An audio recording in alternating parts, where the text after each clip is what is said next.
That's the sound of counter-protesters having what Auckland Pride director Max Tweedy described as an impromptu trans joy dance party after successfully forcing the British anti-trans rights activist Kellie-Jay Keen-Minshull to abandon her rally at the Albert Park Band Rotunda in Auckland. At that point, the protesters' optimism didn't seem all that misplaced or out of step with some of the media coverage of the event. Much of the early reporting on the counter-protest painted it as either relatively peaceful or at least not particularly aggressive compared to demonstrations like the Parliament occupation. The New Zealand Herald noted what it called some ugly confrontations, including pushing and shoving between Keen-Minshull's supporters and counter-protesters, along with the fact that Keen-Minshull's attempts to speak had been drowned out by drums, chants of "Go Home," and at one point, a Whitney Houston song playing over the loudspeakers, but its reporting played things straight. Others described an almost entirely positive experience of the protest on social media, with one calling it a cacophony of aroha. At the spin-off, Anna Rafiti Connell painted it as an event where, in her words, joy trumped fear and a symphony of fearlessness drowned Keen-Minshull out. By the end of the weekend, a much different media narrative had taken hold. On Sunday afternoon, News Talk ZB host Tim Beveridge asked his callers whether Keen-Minshull's expulsion made for a good or bad day in New Zealand. Oh, hi. Yeah, I thought it was a pretty appalling display of behaviour yesterday. Yeah. Kick down with kicked our women of New Zealand to the curb. I'm appalled at the media with their absolute disregard for the truth in this whole matter. Those callers might have been reading or watching a barrage of media, some of it originating overseas and some local, which painted the protest as violent and out of control. On Saturday night, the world's most successful author, J.K. Rowling, told her 14 million followers on Twitter the scenes at the Auckland protest were repellent. She posted dozens more tweets about it over the following days.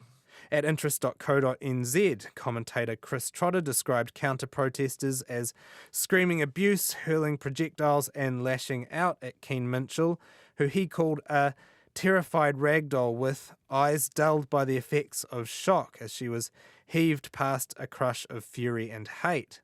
The claims of rampant and unchecked violence were boosted by the far-right media outlet Counterspin and conspiracy-adjacent public figures like the leaders of Voices for Freedom, who were at the protest to support Keen-Minshull.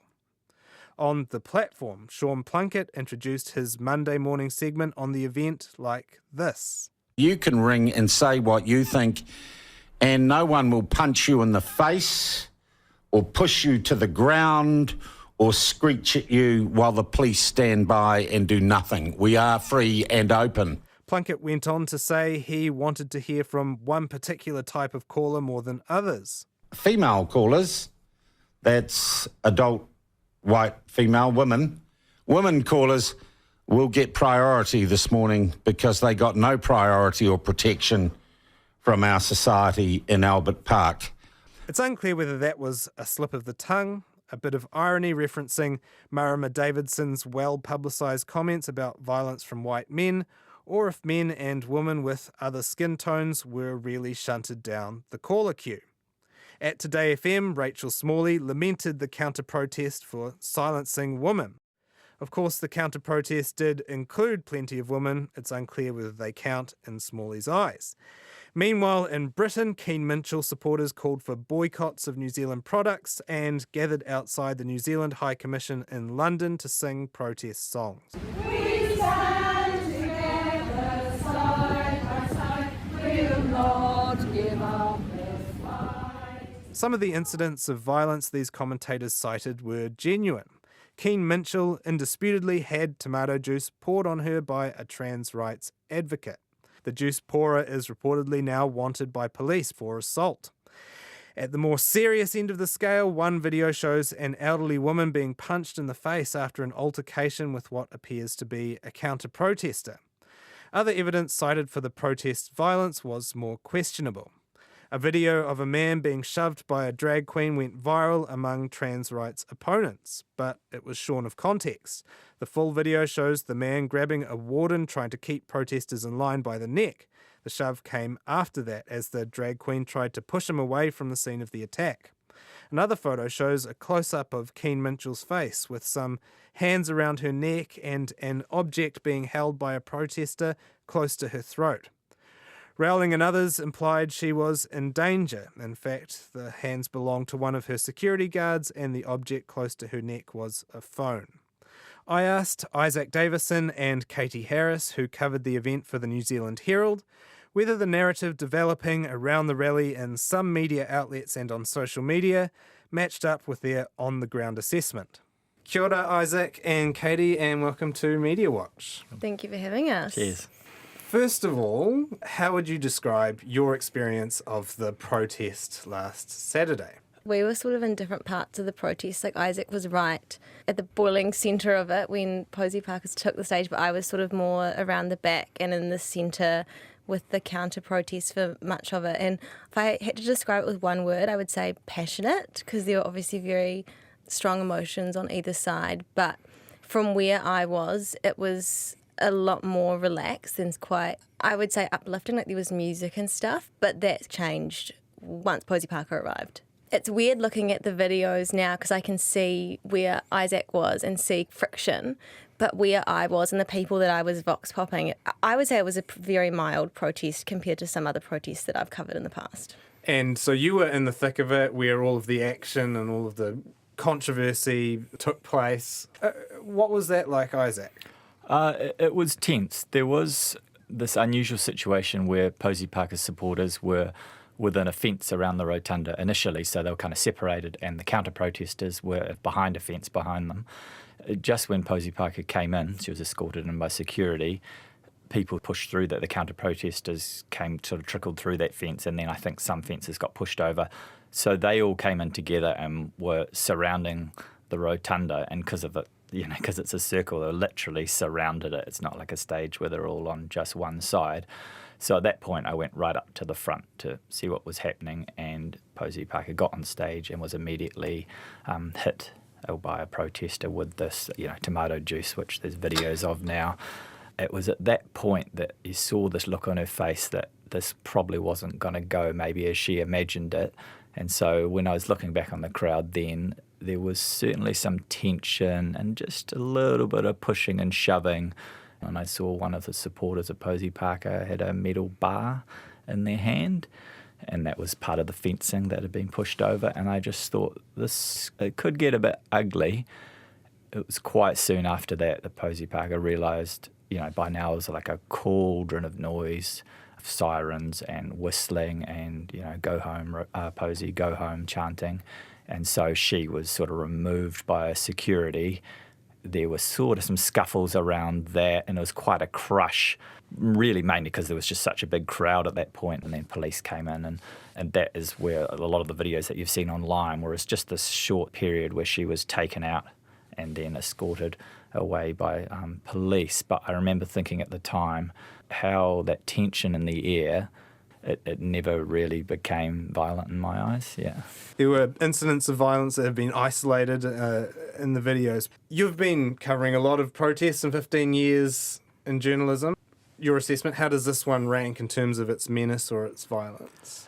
I've seen sort of some of the rhetoric that came after it, saying that there was sort of a mob and that was sort of organised violence, and that certainly doesn't match with what I saw on the ground. Obviously, after I've seen a couple of videos come out, one particularly disturbing one in which it looks like an elderly woman was struck in the face. But for me, at least what I saw on the ground, that certainly wasn't representative of the protest at large. Why do you think there is such a gulf between how you perceive things in the thick of the action and how it's being portrayed? A large amount of that is coming from overseas news outlets, and perhaps this type of thing is a bit more toxic in the UK, and the media over there are quite, I guess, like one-sided in some regards. There's also lots of misinformation that I've seen on Twitter. Like there was one photo going around of a phone to Posy Parker's neck, which some people were saying was a knife. And I've seen a few other things on Twitter which turned out not to be true. You know, either side might be pushing one narrative and you don't really know what's true and what's not true. And like all we can speak about is what we personally witnessed. And I remember going to the Parliament protest, and we see protests like this a lot. I don't think this was like this 2,000 person mob that some outlets, especially in the UK, have described it as. Yeah, it just shows the value of having reporters on the ground, I think.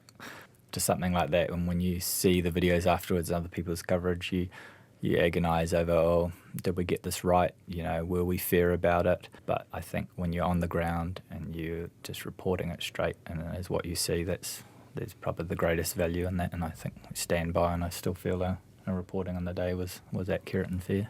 Is it also a lesson in some ways of how reporting and straight reporting can be undermined now by people that are quite highly ideological and have a narrative to push on an event? I think it is hard because, especially if you're in certain bubbles online, you might just be getting one side of the narrative directed towards you, and you might not be getting a fuller picture if you're not getting your news from reputable sources. I met someone yesterday who was there, and they were like, it's so weird.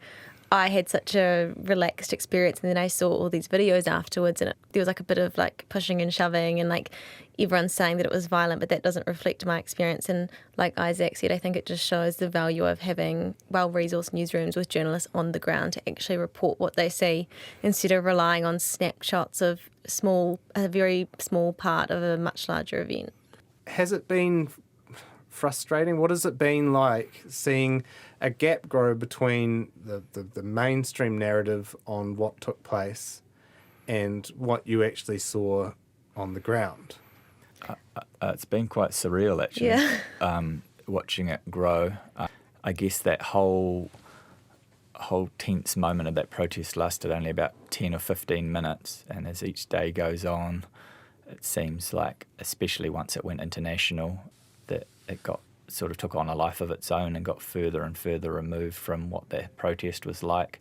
As days went on, I went back and looked at all the photographs that I took, all the notes that I took, and emails that I sent, and words that I filed. I'd still go back to that strong feeling I had at the time that it was a rowdy protest, but not a violent one. Certainly when you see those videos come out, especially of an elderly person getting hit, you think, did I get this right? But again, I don't think that characterised the protest. I think there were some nasty incidents on the margins, but overwhelmingly that was not what the protest was like. Katie and Isaac, while we have you here at Mediawatch, Today FM went off air abruptly. It looks like a lot of people are losing their jobs. What's your reaction to that? Immediately, I just felt really sad. And they've done some really good work over the last year, and so it's kind of sad that after only just a year, they're being taken off. I think it'll be sad for everyone in the media industry, like seeing Today FM close its doors.